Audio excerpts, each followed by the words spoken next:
विजयनगर साम्राज्य में राजा कृष्णदेवराय का शासन चल रहा था।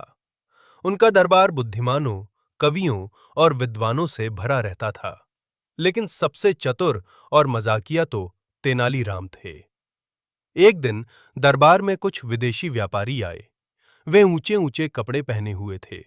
उनके साथ एक बड़ा सा घोड़ा बंधा था, काला, चमकदार और बहुत ताकतवर दिखने वाला।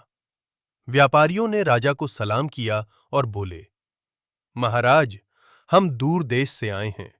हमारे पास एक अनोखा घोड़ा है जो दूध देता है। जी हां, बिल्कुल गाय भैंस की तरह दूध। ये दुनिया का इकलौता ऐसा घोड़ा है। अगर आप इसे खरीद लें तो आपके राज्य में दूध की कभी कमी नहीं होगी। दरबार में सन्नाटा छा गया। सब हैरान थे। राजा कृष्णदेवराय भी उत्सुक हो उठे। उन्होंने पूछा, क्या सचमुच ये घोड़ा दूध देता है? हमें प्रमाण चाहिए। व्यापारियों ने मुस्कुराते हुए कहा, हुजूर, बिल्कुल देता है। देखिए इसका थन।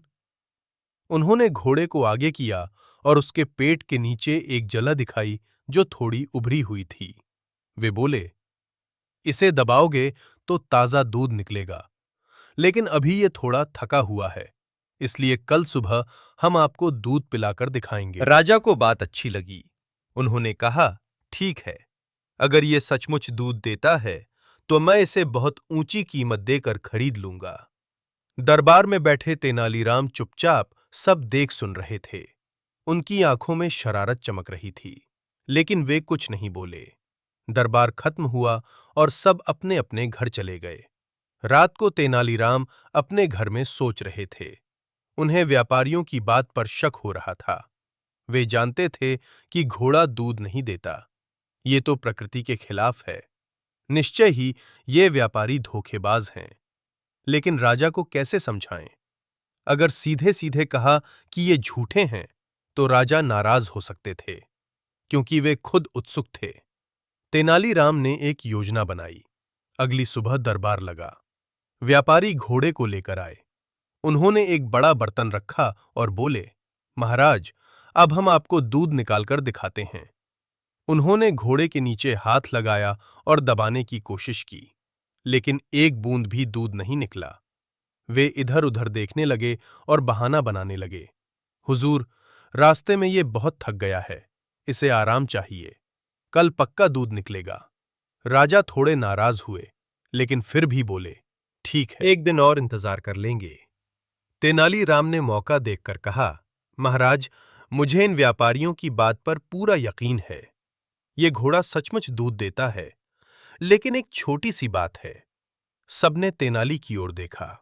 व्यापारी भी घबराए। राजा ने पूछा, क्या बात तेनाली? तेनालीराम गंभीर स्वर में बोले, जहांपना, जैसे गाय या भैंस को दूध देने से पहले अच्छा चारा, पानी और कभी-कभी दूध पिलाते हैं ताकि उसका दूध बढ़े, वैसे ही इस अनोखे घोड़े को भी दूध देने से पहले दूध पिलाना जरूरी है। अगर हम इसे ताजा गाय का दूध पिलाएंगे तो ये खूब दूध देगा। व्यापारी चकरा गए। एक ने हकलाते हुए कहा, नहीं नहीं महाराज, इस घोड़े को दूध पिलाने की जरूरत नहीं, ये खुद। लेकिन तेनालीराम ने बीच में टोका, अरे भाई, तुम तो कह रहे थे कि ये दुनिया का इकलौता दूध देने वाला घोड़ा है, फिर दूध पिलाने में क्या दिक्कत? अगर इसे दूध नहीं पिलाएंगे तो ये दूध कैसे दा? महाराज, मेरी सलाह है कि पहले इन व्यापारियों से कहें कि वे इस घोड़े को रोजाना 10 सेर दूध पिलाएं। 1 महीने बाद जब ये अच्छा मोटा ताजा हो जाएगा, तब हमें खूब दूध मिलेगा। राजा ने तेनाली की बात पर गौर किया और मुस्कुराते हुए बोले, तेनाली की बात बिल्कुल सही है। तुम लोग इस घोड़े को रोज 10 सेर दूध पिलाओ। 1 महीने बाद हम दूध देखेंगे। तब तक घोड़ा हमारे महल के अस्तबल में रहेगा। व्यापारी अब बुरी तरह फंस गए। वे जानते थे कि घोड़ा दूध नहीं देता।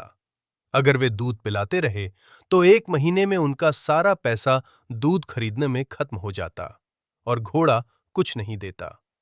वे पसीना पसीना हो गए। आखिरकार एक व्यापारी ने हाथ जोड़कर कहा, महाराज, हमसे गलती हो गई। ये घोड़ा दूध नहीं देता। हमने आपको धोखा देने की कोशिश की, कृपया हमें माफ कर दें। हम अपना घोड़ा लेकर चले जाते हैं। राजा को पहले तो गुस्सा आया, लेकिन तेनालीराम की चतुराई देखकर वे हंस पड़े। उन्होंने व्यापारियों को चेतावनी देकर राज्य से बाहर जाने को कहा। घोड़े को भी वे ले गए। दरबार में तेनालीराम की खूब वाहवाही हुई। राजा ने उन्हें इनाम दिया और बोले, तेनाली, तुमने फिर सिद्ध कर दिया कि चतुराई से बड़ा धोखा पकड़ा जा सकता है।